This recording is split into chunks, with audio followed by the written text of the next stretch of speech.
Hendaklah kamu kuat di dalam Tuhan. Karena perjuangan kita bukanlah melawan darah dan daging, tapi melawan penguasa gelap dan roh-roh jahat di udara. Kenakanlah seluruh perlengkapan senjata Allah dan berjaga-jagalah dalam doa.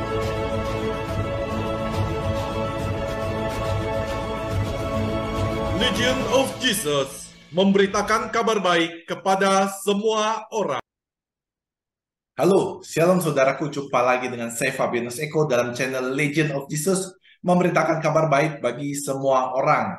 Saudaraku, di dalam pertanyaan kali ini adalah kenapa jangan percaya Yesus hanya sebagai guru yang baik?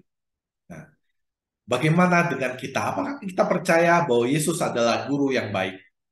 Saudaraku, Uskup Agung Fultonson mengatakan bahwa sesungguhnya tidak mungkin bagi kita untuk mempercayai Yesus hanya sebagai seorang guru yang baik.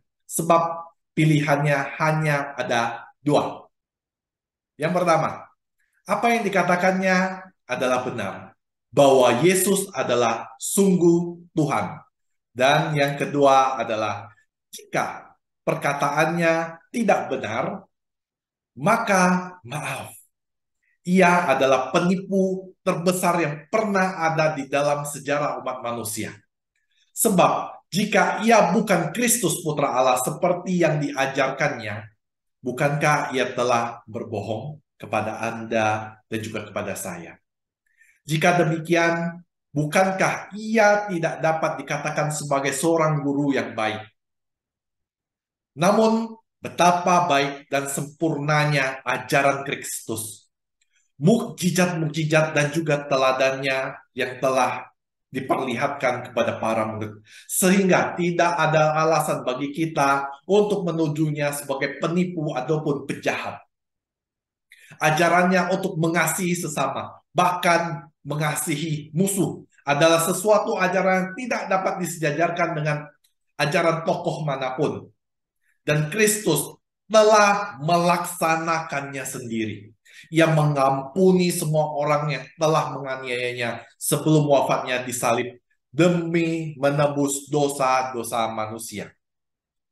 Cara pembuktian dengan mempertentangkan klaim Yesus ini sekaligus terdengar kasar dan juga sembrono. Tetapi ini perlu direnungkan, terutama untuk menanggapi pandangan sejumlah orang yang hanya mau menganggap Yesus sebagai tokoh yang baik, namun bukan Tuhan. Yesus tidak mungkin berbohong, sebab ia adalah kebenaran. Seperti yang tulis di dalam Yohanes 14 ayat 6. Kata Yesus kepadanya, "Akulah jalan kebenaran dan hidup. Tidak ada seorang pun yang datang kepada Bapa kalau tidak melalui aku."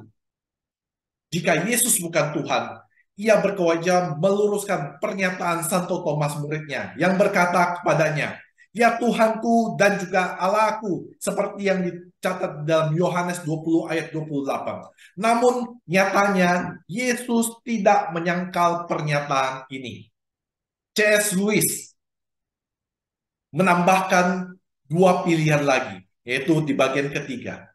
Jika Yesus tidak berbohong, namun mengklaim dirinya sebagai putra Allah, padahal tidak demikian, maka ia mempunyai gangguan kejiwaan.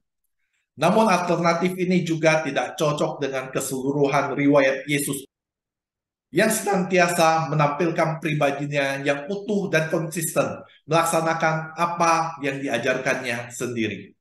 Yang keempat adalah para murid Yesus mengarang cerita yang tidak benar tentang Yesus. Namun tentang hal ini juga tidak mungkin. Sebab Injil ditulis semasa para saksi mata masih hidup. Para saksi mata itu tahu persis tentang kehidupan Yesus, wafat dan juga kebangkitannya. Dan karena itu masih dapat memprotes jika Injil yang dicatat tentang dia saat itu tidak sesuai dengan kenyataan. Namun saudaraku, fakta bahwa tidak ada tulisan di abad pertama yang diprotes, Injil dan juga surat-surat Rasul, itu menunjukkan bahwa apa yang tulis di Injil adalah sebuah kebenaran. Kesaksian para martir di abad-abad pertama juga merupakan bukti kuat bahwa apa yang mereka imani adalah sebuah kebenaran.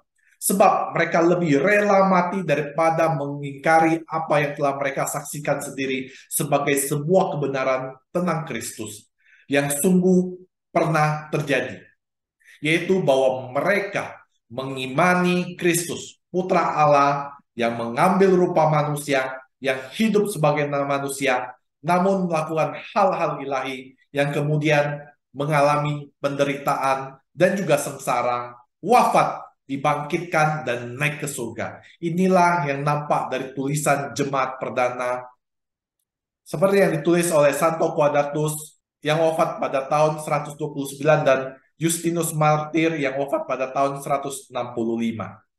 Sebab seperti orang memotong batang anggur yang berbuah, tapi batang itu akan tumbuh lagi dan cabang-cabangnya makin berbuah. Demikianlah hal serupa terjadi pada kami. Karena itu, dari keempat pilihan tersebut, pilihan yang paling mungkin dan masuk akal adalah perkataan Yesus itu memang benar, yaitu bahwa Ia adalah penyelamat dan juga penebus dosa manusia. Jadi, betapa sudah seharusnya kita percaya kepadanya dan juga mengikuti Yesus.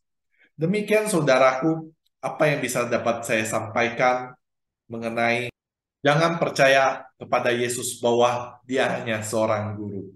Nah, saudaraku, semoga apa yang saya sampaikan menambah pengetahuan Anda, terus menguatkan iman Anda, dan juga menjadikan Anda semua sebagai orang yang juga percaya. Dan semoga apa yang saya sampaikan bisa menjadi kabar baik bagi semua orang. Akhir kata, silakan subscribe, like, dan juga bagi kepada banyak orang agar channel ini semakin menjadi berkat bagi semua orang.